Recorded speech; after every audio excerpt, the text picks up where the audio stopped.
in front of all of the sisters who are here.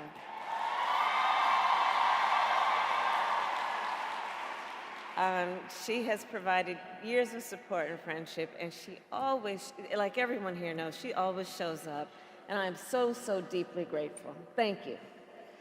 And to everyone here, it is so good to be with you. To the former presidents who are in attendance, to the International Board of Directors, and to all of the fine members of Zeta Phi Beta Sorority, Incorporated.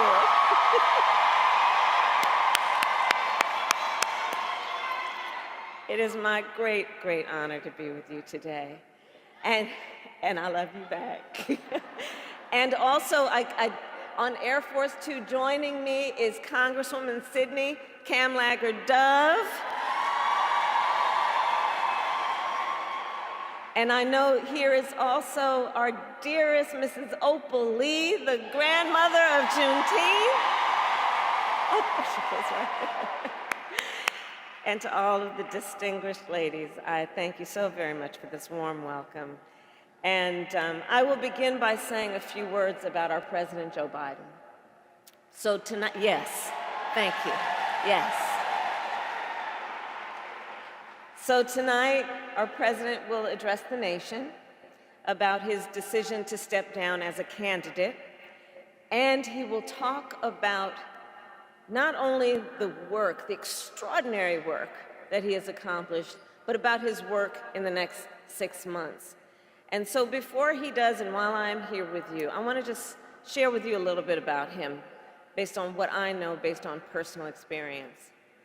Joe Biden is a leader with bold vision. He cares about the future. He thinks about the future. He has extraordinary determination and profound compassion for the people of our country. And I say that because I know that we are all deeply, deeply grateful for his service to our nation.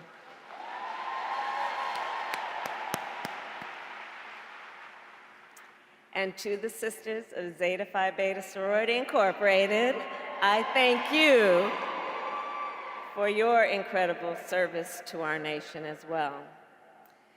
You know, I know who we all are. I know who is here.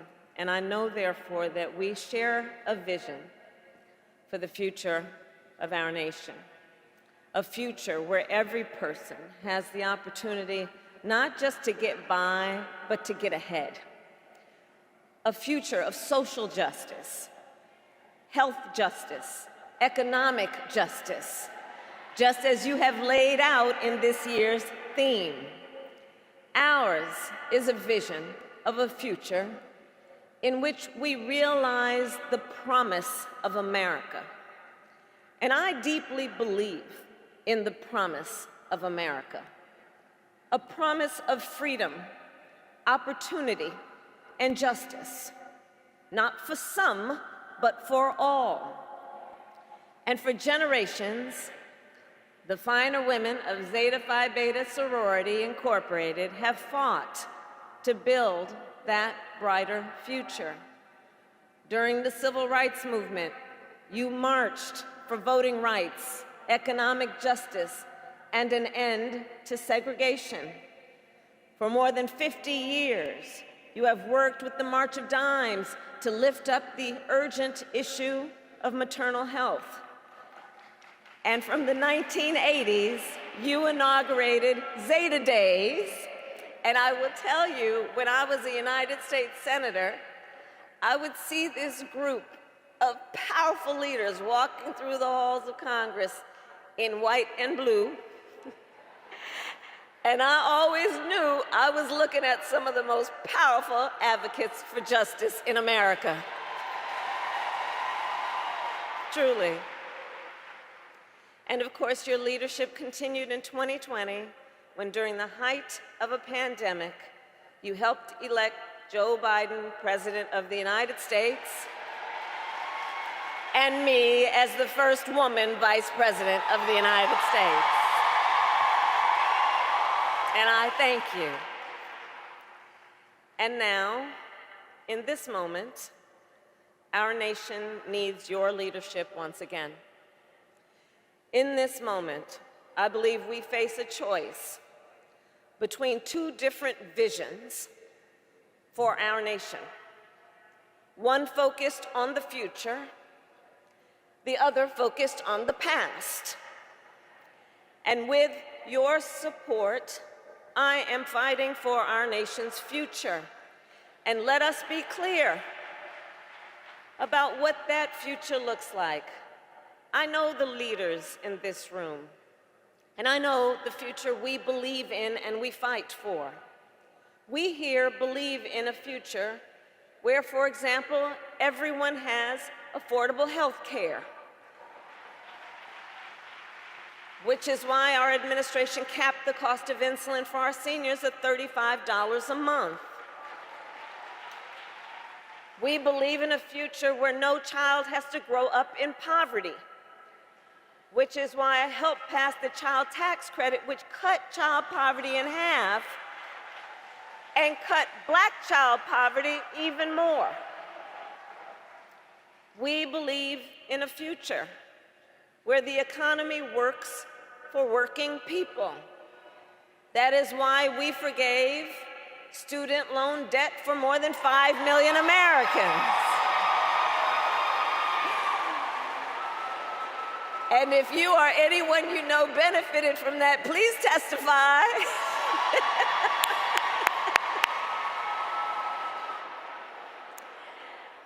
And we are finally making it so that medical debt can no longer be used against your credit score. And it is because of our collective vision for the future that we continue to fight for affordable child care, affordable elder care, and paid family leave. We here believe in a future where all women and all mothers are safe.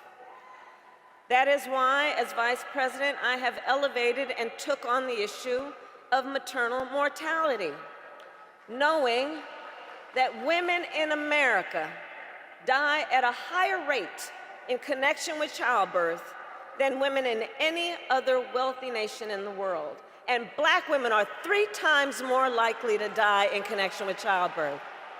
And for too long, this has been a crisis in our country, and it is time that we recognize the crisis it is.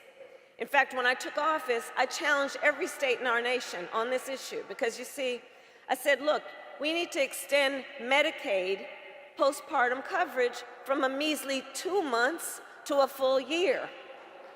And I'm proud to report, whereas when I issued the challenge, only 3 states offered a full year of coverage, now 46 states do.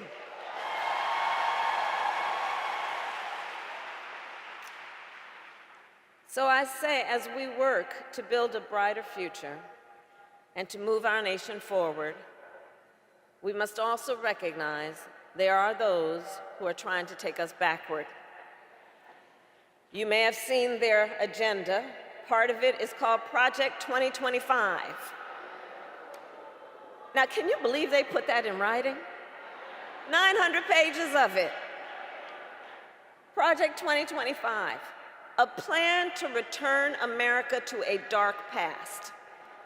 They intend to cut Medicare, to repeal our $35 cap on insulin, to eliminate the Department of Education, to end programs like Head Start, which would take away preschool for hundreds of thousands of children in our communities.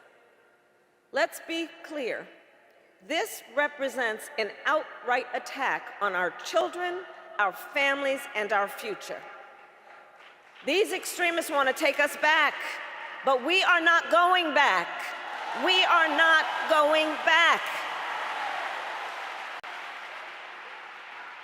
Ours is a fight for the future, and ours is a fight for freedom. Across our nation, we are witnessing a full-on assault on hard-fought, hard-won freedoms and rights. The freedom to vote, the freedom to be safe from gun violence, the freedom to live without fear of bigotry and hate, the freedom to love who you love openly and with pride, the freedom to learn and acknowledge our true and full history, and the freedom of a woman to make decisions about her own body and not have her government telling her what to do.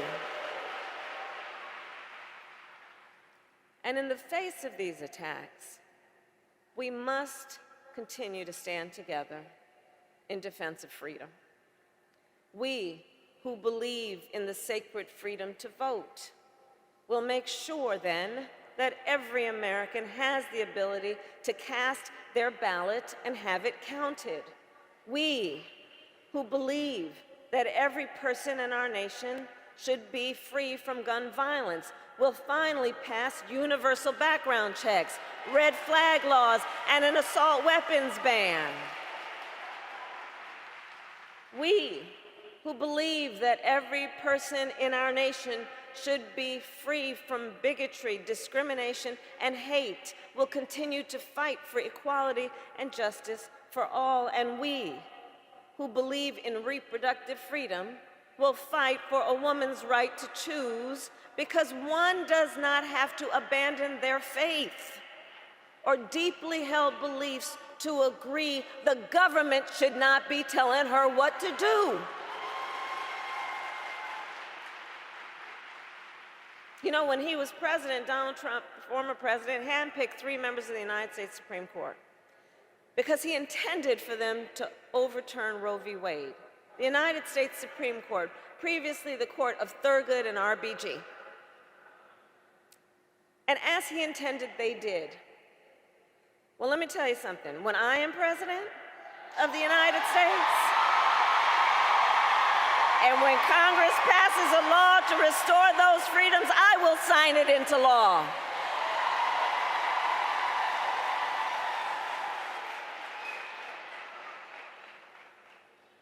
We are not playing around.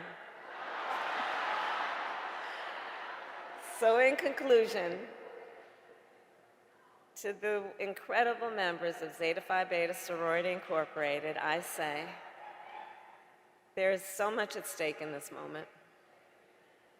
There's so much at stake.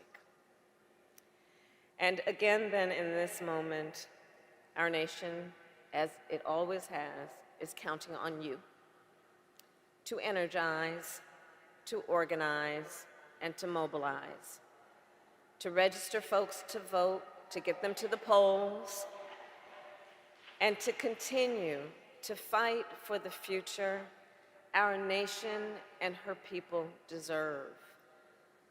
And we know when we organize, mountains move.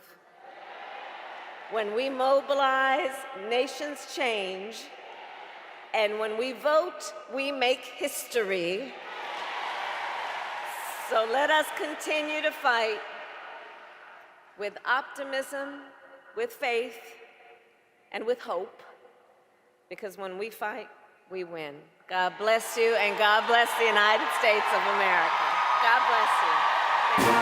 Thank you.